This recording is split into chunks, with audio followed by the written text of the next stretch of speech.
Hi, this is Brad Constantine, and you've reached the Book of Mormon lecture series. I've been teaching seminary and institute for the last 11 years, and this is an attempt to do a deep dive into the Book of Mormon itself.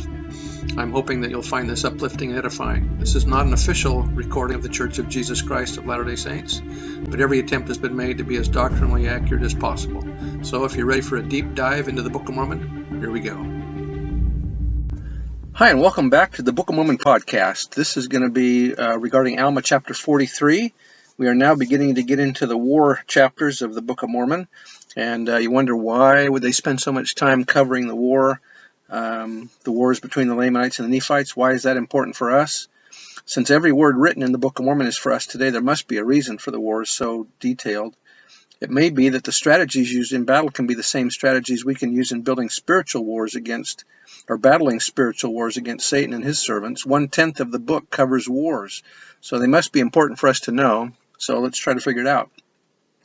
There are some key ideas to learn from the war section in the Book of Mormon. First, the Christian's attitude toward war, the importance of righteous military leaders, our attitude toward constituted government, the power and influence of a righteous home.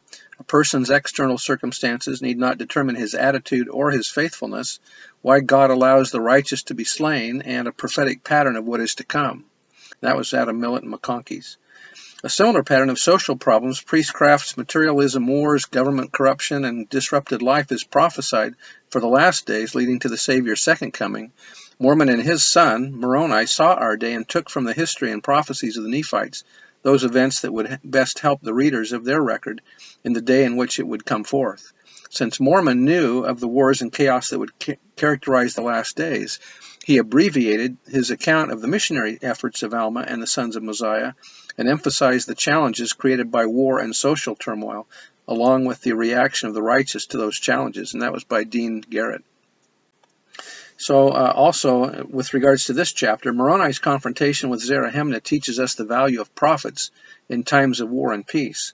When Zarahemnah's army changed course after being frightened by the Nephite army, Captain Moroni immediately issued two orders. First, he sent spies to follow the Lamanite army, and second, he sent men to inquire of the prophet Alma where the Lamanites might go. This is faith and works.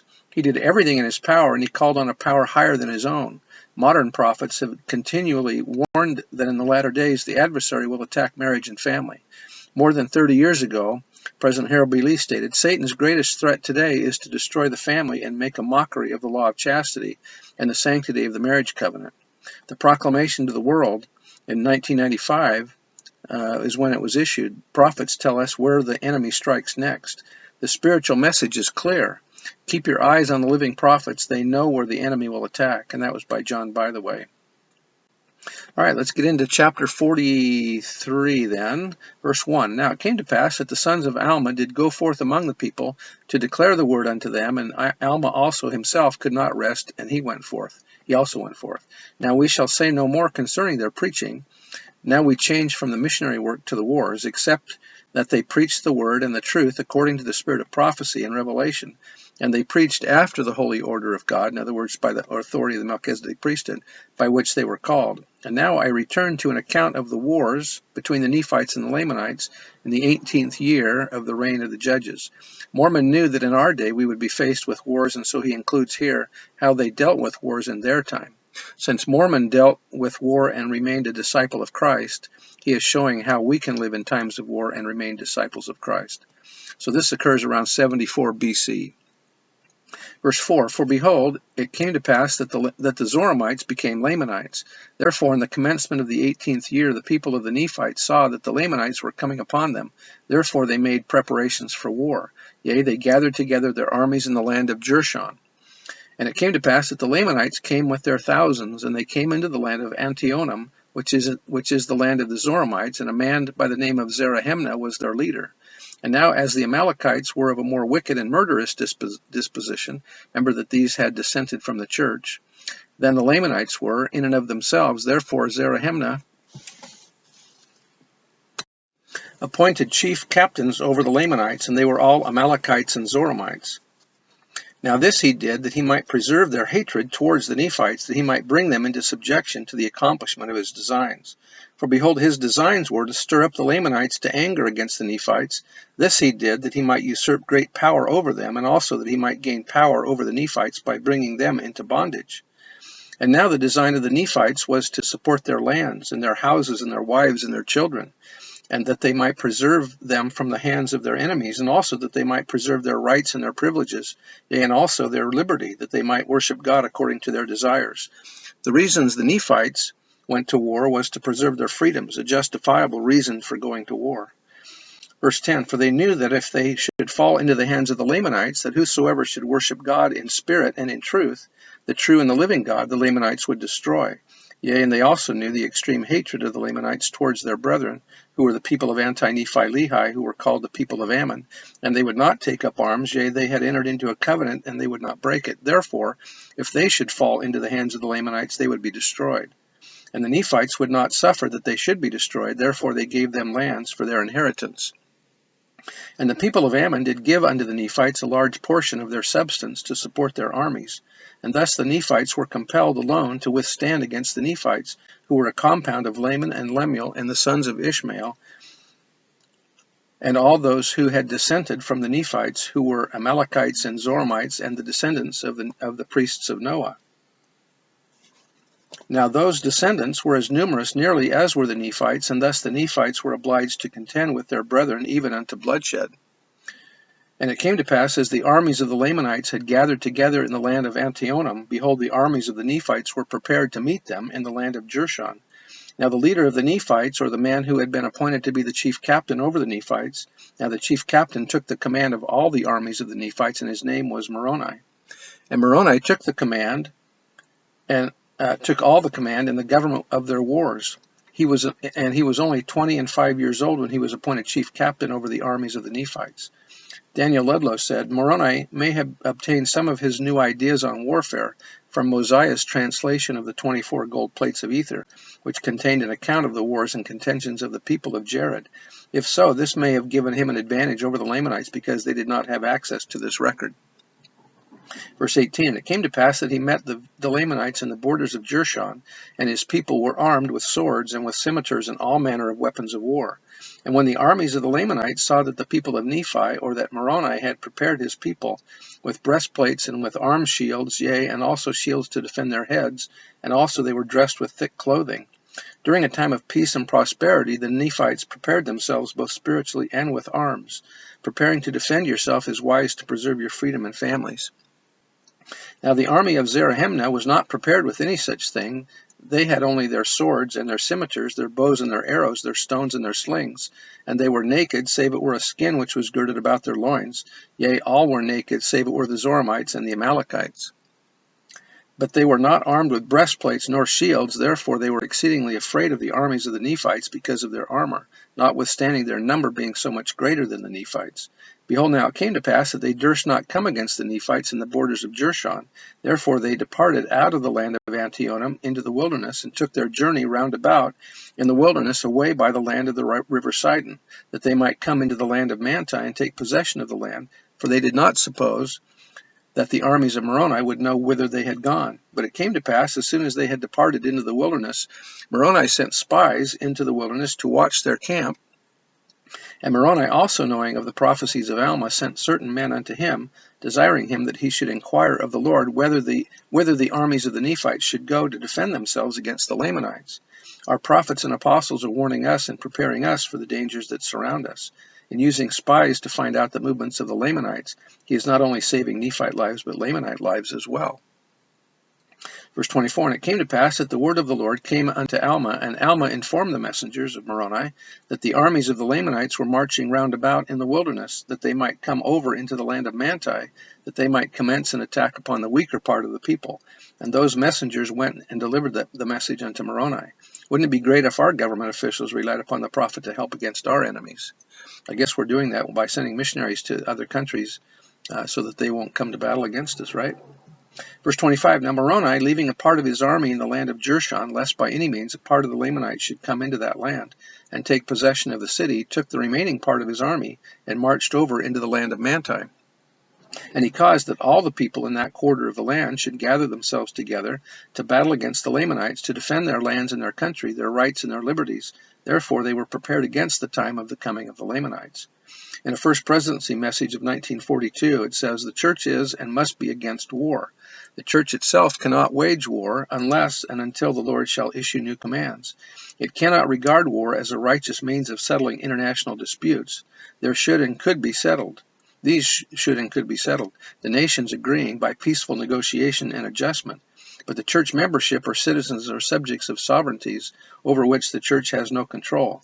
The Lord himself has told us to befriend that law which is the constitutional law of the land. When therefore constitutional law, obedient to these principles, calls the manhood of the church into the armed service of any country to which they owe allegiance, their highest civic duty requires that they meet that call. If hearkening to that call and obeying those in command over them, they shall take the lives of those who fight against them, that will not make of them murderers, nor subject them to the penalty that God has prescribed for those who kill." In the lesson manual, it also states that testify that war must be avoided whenever possible. However, the Lord has said that we are justified in going to war to preserve freedom, families, and the rights of religion. Additionally, if we go to war out of the duty we owe our countries, and if we are faithful to the Lord's commandments and do not delight in bloodshed, he will justify us. Verse 27, "And it came to pass that Moroni caused that his army should be secreted in the valley, which was near the bank of the river Sidon, which was on the west of the river Sidon in the wilderness. And Moroni placed spies round about, that he might know when the camp of the Lamanites should come. And now as Moroni knew the intention of the Lamanites, that it was their intention to destroy their brethren, or to subject them and bring them into bondage, that they might establish a kingdom unto themselves over all the land. And he also knowing that it was the only desire of the Nephites to preserve their lands and their liberty and their church, therefore he thought it no sin that he should defend them by stratagem. Therefore he found by his spies which course the Lamanites were to take. Therefore he divided his army and brought a part over into the valley and concealed them on the east and on the south of the hill Riplah. And the remainder he concealed in the west valley on the west of the river Sidon, and so down the borders of the land Manti. And thus, having placed his army according to his desire, he was prepared to meet them. And it came to pass that the Lamanites came up on the north of the hill, where a part of the army of Moroni was concealed.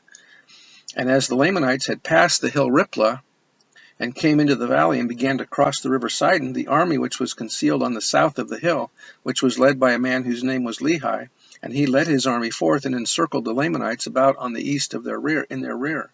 And it came to pass that the Lamanites, when they saw the Nephites coming upon them in their rear, turned them about and began to contend with the army of Lehi. And the work of death commenced on both sides, but it was more dreadful on the part of the Lamanites, for their nakedness was exposed to the heavy blows of the Nephites with their swords and their scimitars, which brought death almost at every stroke. While on the other hand, there was now and then a man fell among the Nephites by their swords and the loss of blood, they being shielded from the more vital parts of the body, or the more vital parts of the body being shielded from the strokes of the Lamanites by their breastplates and their arm shields, and their head plates, and thus the Nephites did carry on the work of death among the Lamanites.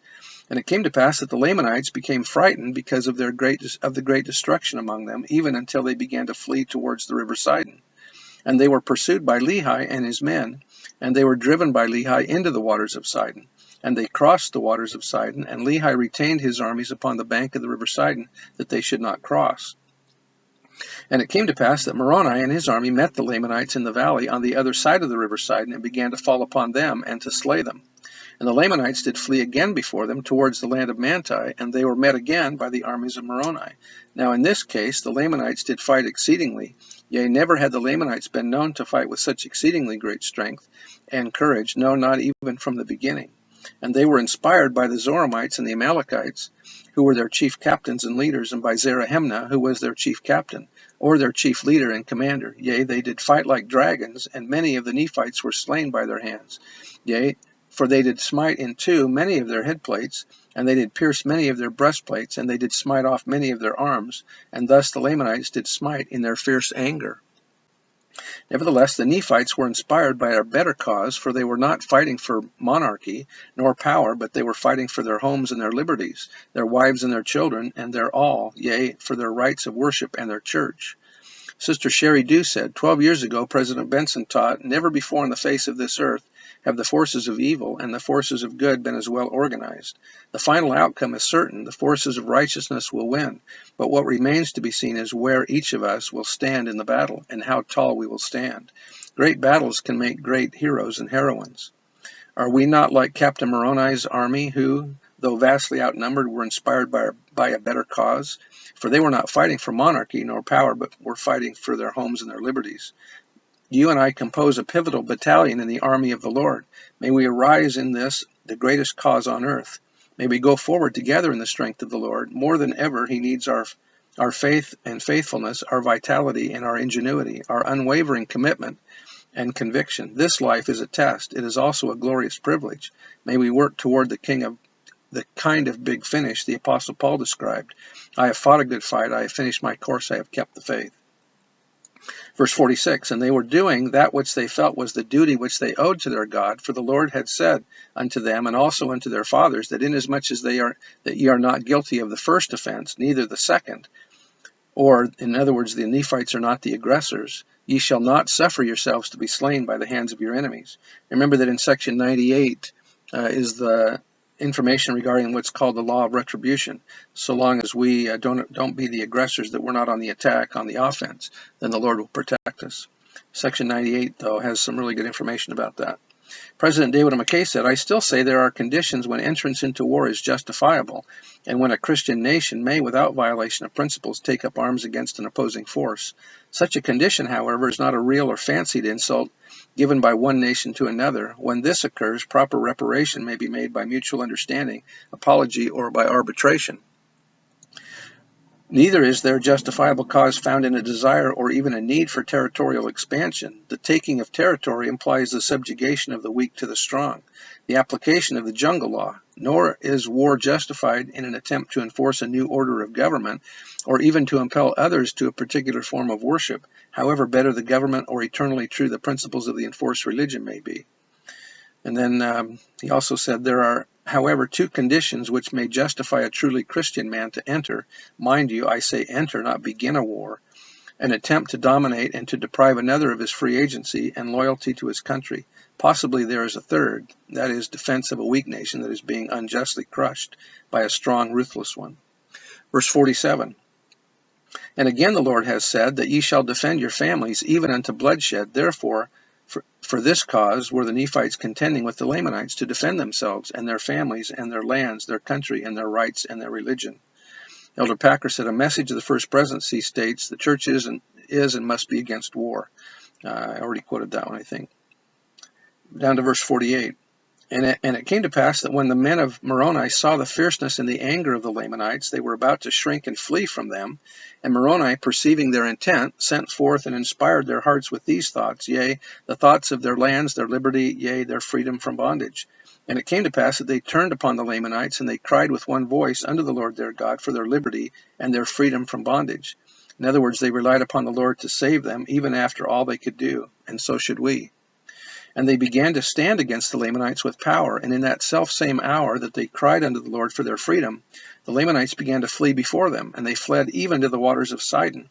Now the Lamanites were more numerous, yea, by more than double the number of the Nephites. Nevertheless, they were driven, insomuch that they were gathered together in one body in the valley upon the bank of the river Sidon. Therefore the armies of Moroni encircled them about, yea, even on both sides of the river, for behold, on the east were the men of Lehi. Therefore, when Zarahemnah saw the men of Lehi on the east of the river Sidon, and the armies of Moroni on the west of the river Sidon, that they were encircled about by the Nephites, they were struck with terror. How could such a ferocious group of men become terrified of Moroni, who didn't even want to harm them? Now Moroni, when he saw their terror, commanded his men that they should stop shedding their blood. Notice that Moroni has the proper ideas of war. It's not to kill people, it's to stop them from killing themselves or killing each other. And so Moroni stops the battle because he knows he can just wipe them out if he wanted to, but that's not his intent. And so this shows also the goodness of Moroni in spite of this situation of being in battle like this.